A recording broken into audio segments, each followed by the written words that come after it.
나이가 들어야 알 수 있다. 노년의 가장 큰 슬픔은 인생이 카운트다운에 들어간 것이 아니라 이 세 가지다. 태어나고 늙어가고 병들고 죽는 것은 누구도 피할 수 없는 자연의 법칙입니다. 많은 사람들이 젊어서 이렇게 말할 것입니다. 나는 아무리 열심히 일해도 늙어서는 먹을 것과 입을 것이 생기도록 노력할 것입니다. 하지만 문제는 많은 사람들이 나이가 들 때까지 그것을 깨닫지 못한다는 것입니다. 이상은 충만하지만 현실은 매우 마른 체형입니다. 의사로서 그가 진료하는 환자의 80% 이상이 노인 환자들이다. 게다가 이들 노인들도 온갖 고민을 안고 있다. 나이가 들면서 더 이상 매일 출근하고 퇴근할 필요가 없고 자녀가 가정과 직장을 시작했기 때문에 삶은 점점 더 쉬워질 것입니다. 그러나 나이가 들어서야 가장 큰 슬픔을 깨닫게 됩니다. 노년기에는 인생이 카운트다운에 들어간 것이 아니라 이 세 가지가 필요합니다. 첫째, 각종 만성질환을 앓고 있는 경우. 60세가 넘은 사람을 노인이라 부르지만 40세 이후에는 노화가 시작되는 경우가 많습니다. 많은 노인들이 나이가 들수록 고혈압, 제2형 당뇨병, 암, 뇌졸중, 간경화, 만성 폐쇄성 폐질환, 관상 동맥 심장병 등 다양한 만성질환을 앓는 경향이 있습니다. 노인들에게 장수로 가는 가장 큰 걸림돌이 되었습니다. 많은 노인들이 하나 이상의 만성질환을 앓고 있습니다. 만성질환은 관리가 매우 어렵기 때문에 이는 삶의 질에 심각한 영향을 미치고 수명을 단축시킵니다. 많은 노인들이 만성질환으로 인해 1년 내내 여러 번 병원에 입원해야 합니다. 의료보험이 이를 상환할 수는 있지만 의료보험에는 일정한 상환 비율이 있고 또한 일부를 지불해야 한다는 것은 모두가 알고 있습니다. 노인이 아프게 되면 가족 전체에게 재정적 압박뿐만 아니라 간병 압박까지 초래하게 됩니다. 둘째, 수중에 돈이 없다.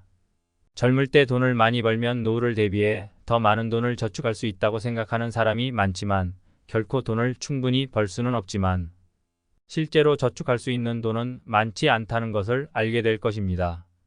정상에는 부자가 많지 않고 대부분은 평범한 노동자들이다. 게다가 연말 소득은 소수에 불과하다. 온 가족이 지출을 하기 때문에 실제로 돈을 모으기가 매우 어렵습니다.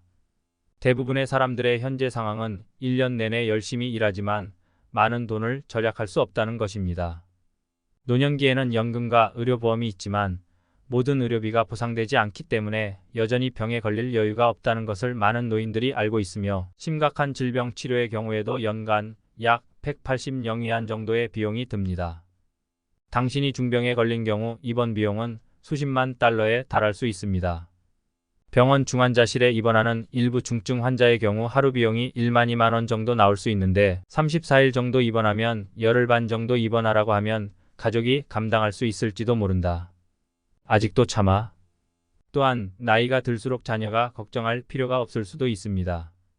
요즘에는 미혼이고 자녀가 없는 경우가 많아지고 있으며 중년이 되어도 결혼하지 않거나 사업을 시작하지 않은 자녀도 많습니다. 자녀가 결혼하고 사업을 시작했지만 여러 가지 이유로 경제적 어려움에 처해 있고 생활이 좋지 않은 경우도 있습니다. 노인들은 자신의 저축이나 연금만을 사용하여 그들을 도울 수 있습니다. 또한 노인들에게는 음식, 의복, 주택 및 교통수단도 필요합니다. 셋째, 가정에 평화가 없다. 나이가 들수록 온갖 고민이 생기기 마련인데 아직도 건강이 좋고 저축도 하고 있는데도 집안이 화목하지 못한 경우가 있습니다. 부모는 늙었지만 아이들은 돈과 식량을 위해 싸우고 있습니다. 그들이 다투는 목적은 매우 간단합니다. 부모님이 살아 계실 때도 그랬어요. 부모님이 얼마나 서늘하셨을지 생각해 보세요. 사람이 나이가 들면 사실 가장 큰 소망은 가정의 화목과 효도인데 자식은 이익을 중시하기 때문에 온 가족이 화목할 수는 없지만 아들이 한 명만 있으면 더 좋을 것입니다. 또는 딸이지만 아이가 많으면 고민이 늘어납니다. 가족이 화목하지 못하면 그러한 분위기 속에서 노인들은 육체적으로나 정신적으로 심각한 영향을 받게 될 것입니다.